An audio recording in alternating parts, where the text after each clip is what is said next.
라고 설문조사를 하게 됩니다. 그 조사에 따르면 1위가 현금이었고, 또 현금은 나이 드신 분도 좋아하고 또 젊은 사람도 좋아합니다. 어린아이도 돈이라면 좋아하게 되어 있습니다. 2위는 뭐냐? 손편지라는 손편지.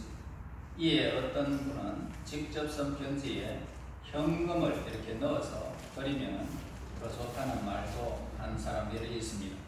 3위는 효도 강당이라고 그렇게 나왔습니다.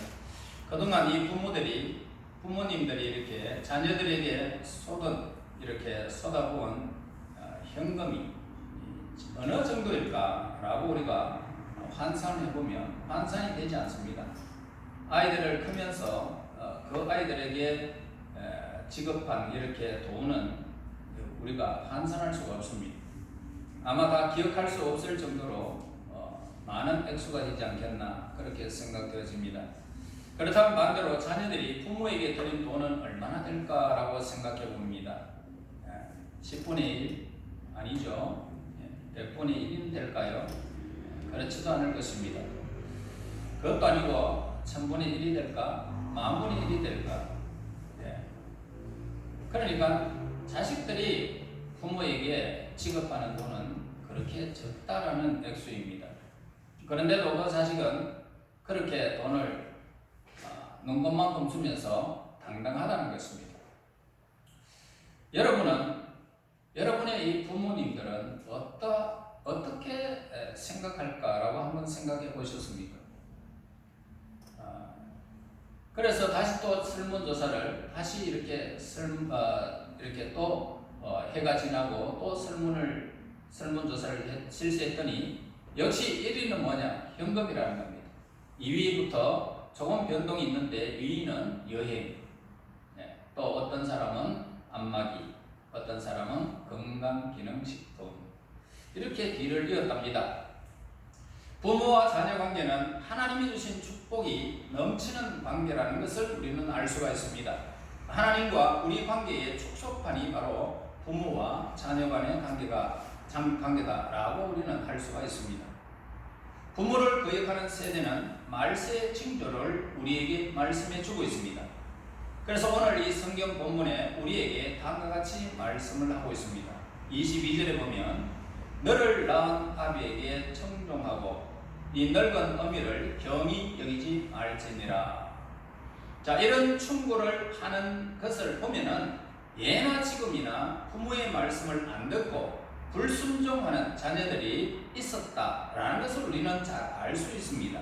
그러니까 어머니가 나이 들면 무슨 능력이 있느냐 그러면서 무시해버리고 어미를 경히 여기는 아들과 딸이 있었음을 보여주기도 하는 것입니다.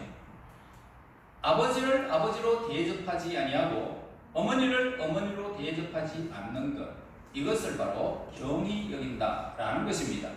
마치 자기가 스스로 잘한 것처럼 여기고 자기 잘난 것이 제 능력이라고 착각하는 그런 자녀들이 많다라는 그런 이야기입니다.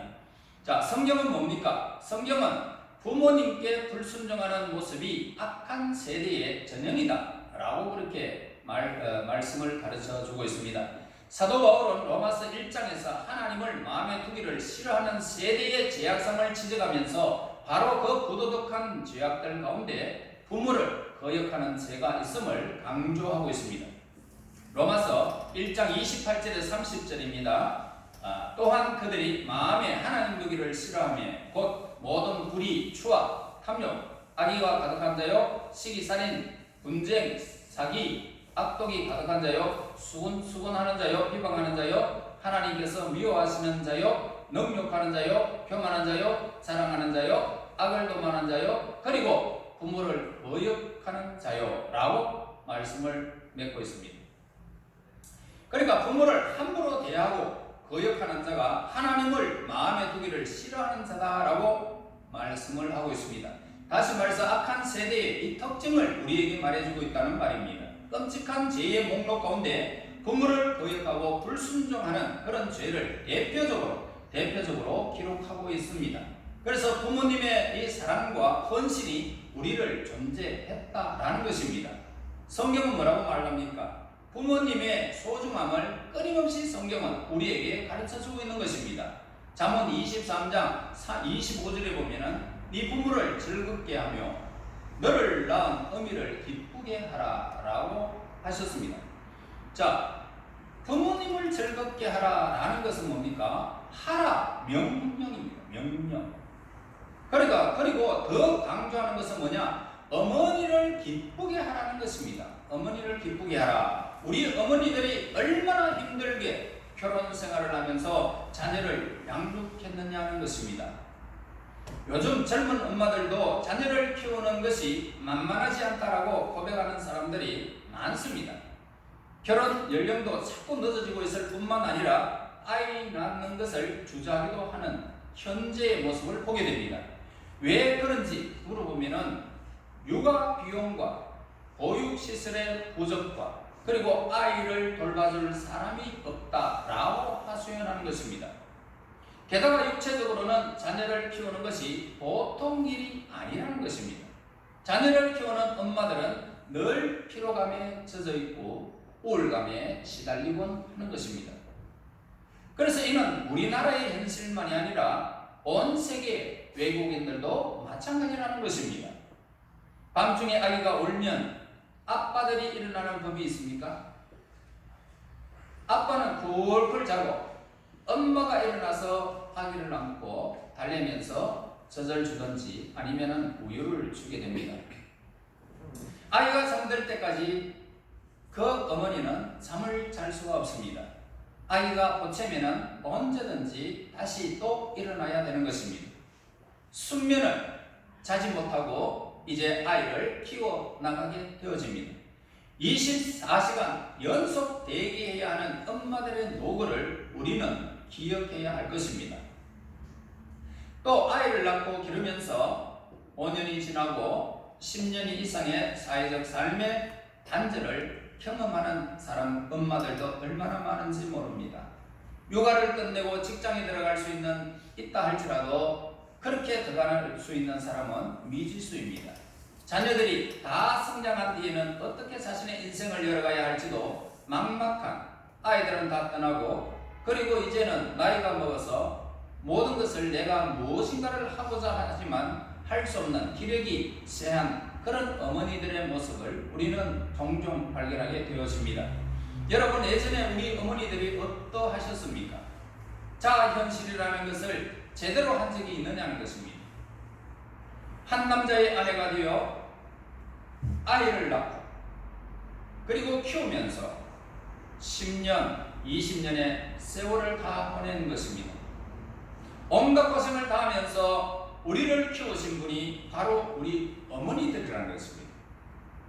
그러기에 어머니는 어머니라는 이유만으로도 찬양받기에 합당한 것입니다. 어머니라는 자체만으로도 위대한 영웅이다 그렇게 할 수가 있습니다.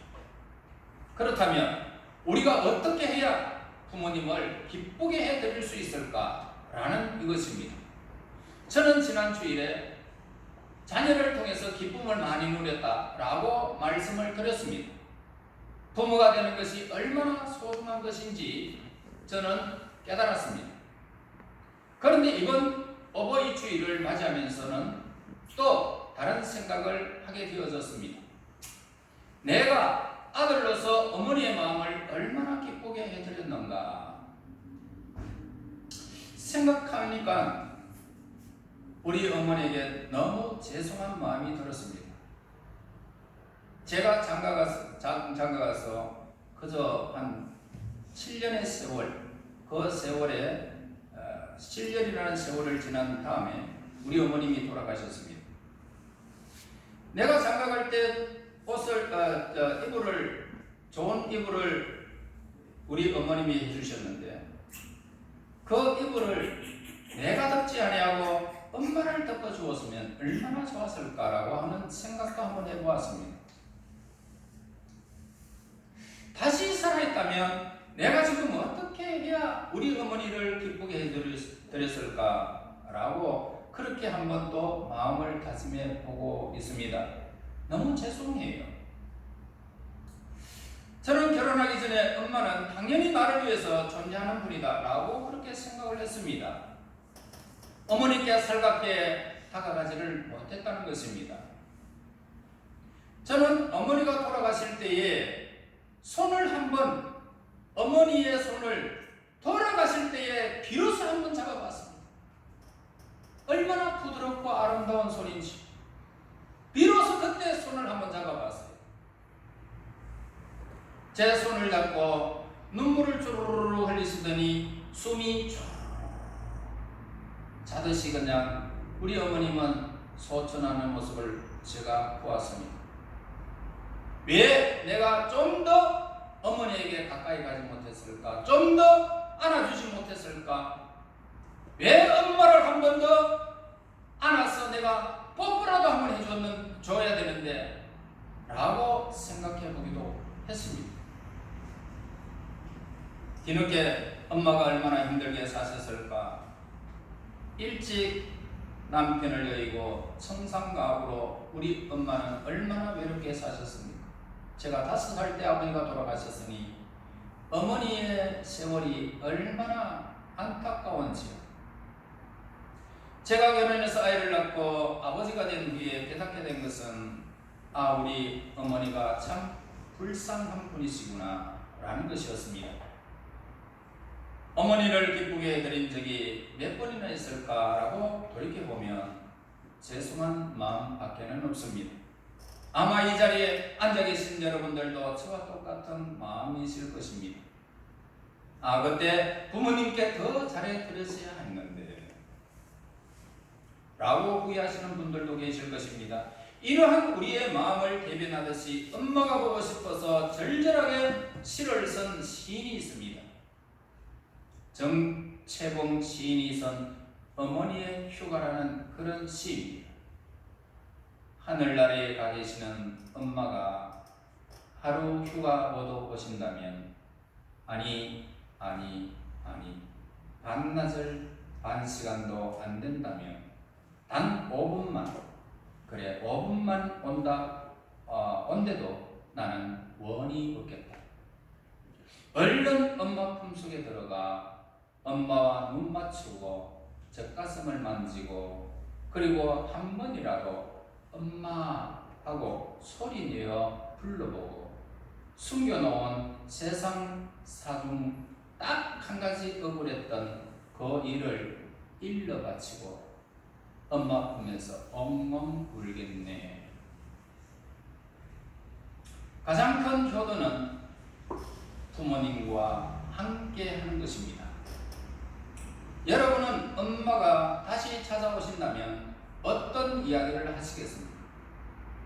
저희 어머니는 64세에 하나님께 부름을 받으셨습니다. 남편 사랑, 아들 사랑을 다 받지 못하시고 모든 것을 쏟아붓기만 하셨던 헌신적인 우리 어머니의 모습을 저는 기억합니다. 저 역시 어머니를 만나면 엄마 미안해. 더 사랑한다고 말하지 못해서 미안해. 더 따뜻한 말 한마디 하지 못하고 이해하지 못해서 미안해. 엄마 사랑해라고 말하고 싶습니다. 엄마에게 사랑한다는 소리 한 번도 못했습니다. 너무 죄송합니다. 엄마는 나를 그렇게 사랑하셨는데 나는 한 번도 엄마를 안고 엄마 사랑해라고 말해주지를 못했습니다.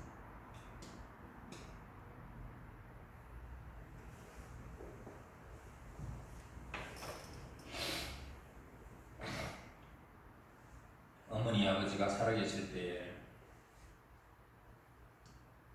따뜻하게 손 한번 여러분 잡아주는 게 효도입니다. 한 번 더 안아드리고요. 등 두들겨 드리는 그것이 바로 효도입니다.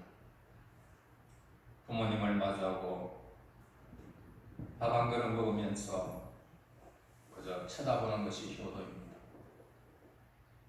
효도는 거창한 게 아니에요.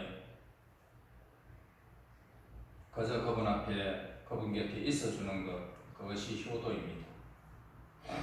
잠언 23장 25절에 보면은 네 부모를 즐겁게 하며 너를 낳은 어미를 기쁘게 하라. 어떻게 하면 어머니와 아버지의 마음을 기쁘게 즐겁게 할 수 있을까? 두 가지만 말씀드리겠습니다. 첫째는 우리 얼굴을 부모님께 보여드리는 것이 효도입니다. 부모님이 우리 얼굴을 보도록 말입니다. 오늘 우리가 예배의 자리에 나왔습니다. 왜 나왔습니까? 우리의 얼굴을 하나님께 보여드리기 위해서입니다.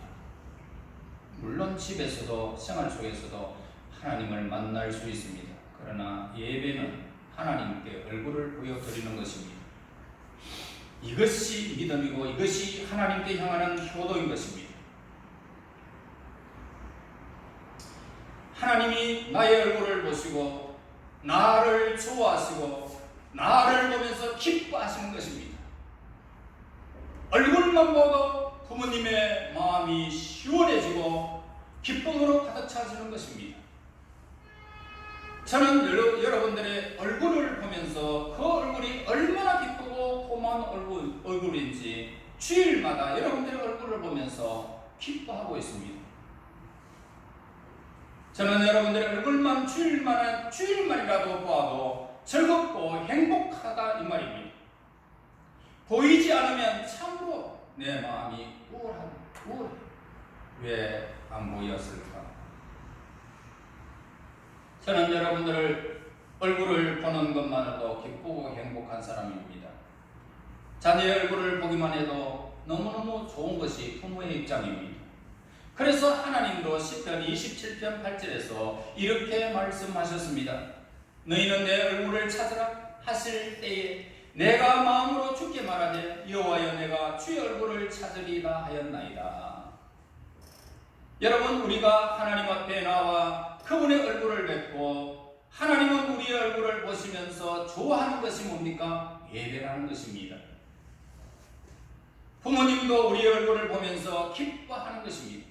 하나님이 하나님의 형상으로 만드신 우리를 마주보면서 기뻐하듯이 우리도 우리와 꼭 닮은 아이들, 우리 부모님들을 보면서 서로 기뻐하는 것입니다. 이처럼 우리의 얼굴을 뵙게 하는 것, 그것이 효도인 것입니다. 그것이 믿음입니다. 두 번째 효도하는 방법이 있다면 부모님과 대화하는 것입니다. 어떤 자녀들이 효도하는 자녀일까요? 부모님께 수다를 떨 줄 아는 자녀가 오늘 효도하는 자녀들입니다. 하나님도 우리가 하나님께 수다 떠는 것을 너무너무 좋아하십니다. 내 삶의 작은 부분까지 하나님께 다 털어놓고 이야기하는 자녀를 하나님께서 기뻐하시고 친밀하게 여기시는 것입니다. 이처럼 부모님을 만나 내 이야기를 하고 부모님의 이야기도 들어줄 줄 아는 자녀가 효도하는, 그리고 효자이고 효녀라는 것입니다. 그때 우리 부모님은 크게 기뻐하면서 우리에게 고마워서 좋아하실 것입니다. 미국 최고의 맹문가 중 하나인 프린스턴 대학의 졸업식이 있는 날입니다. 동부의 최고의 명문대답게 졸업장에는 자랑스러운 자녀를 축하하기 위해서 수많은 부모들이 모였는데 대부분 비싼 학비를 감당할 수 있고 좋은 교육을 시킬 수 있는 성공한 사학가나 명사들이 많았던 것입니다. 훈훈한 분위기 속에서 졸업식은 진행되어졌고 전체 수석으로 가장 마지막에 우드로 윌슨이 불려나와 메달을 수여받았습니다. 윌슨은 메달을 받자마자 객석의 한 여인에게 달려가 메달을 목에다가 걸어주었습니다. 잠시 뒤에 연단에 올라온 이 윌슨은 울먹이며 소감을 말했습니다. 어머니는 혼자서 온갖 고생을 하시며 저를 키우셨습니다. 필사적인 헌신이 있었습니다. 지금 제 모든 영광은 어머니께서 이루어 주셨습니다. 매사에 최선을 다한 윌슨은 교수를 거쳐서 프린스턴 대학의 총장이 되었습니다. 이후 정치계 입문해서 뉴저지의 주지사가 됐고 많은 사람의 존경을 받으며 미국의 28대 대통령으로 당선되어졌습니다. 후에는 노벨 평화상까지 받는 위인이 됐습니다. 여러분, 부모님은 나를 세상에 있게 해주신 이유만으로 충분히 존경과 사랑받을 자격이 있는 분들입니다. 나를 위해서 평생 희생하신 이 부모님의 은혜를 잊지 마시고 하나님께 감사 기도 드려야 할 것입니다.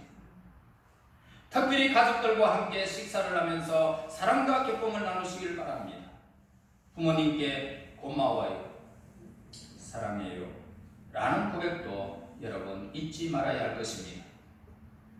부모님이 우리에게 허락하신 가정의 기쁨을 누리는 이 시간이 되시기를 바랍니다.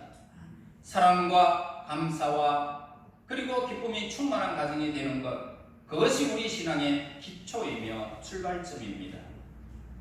이런 사랑이 있는, 감사가 있는, 기쁨이 충만한 가정의 신앙의 대를 이어가는 복된 하나님의 사람들의 가정이 되시기를 예수님 이름으로 축원합니다. 하나님 아버지, 은혜를 감사합니다. 영광 중에 계신 아버지, 우리에게 이렇게 예배의 즐거움을 주시고 부모에게 대한 말씀을 주시니 진실로 감사합니다.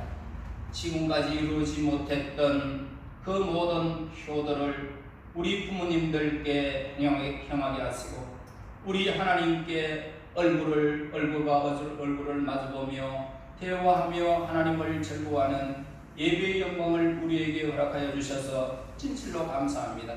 이제 마음을 다짐하며 하나님 앞에서 우리의 일상 모든 것들을 부모님께 행하듯 하나님께 행하게 하시고 하나님께 행하듯 부모에게 행하여 사랑과 감사와 기쁨이 충만한 하나님의 사람들의 가정들이 될 수 있도록 인도하여 주시옵소서. 예수님 이름으로 기도하옵나이다. 아멘.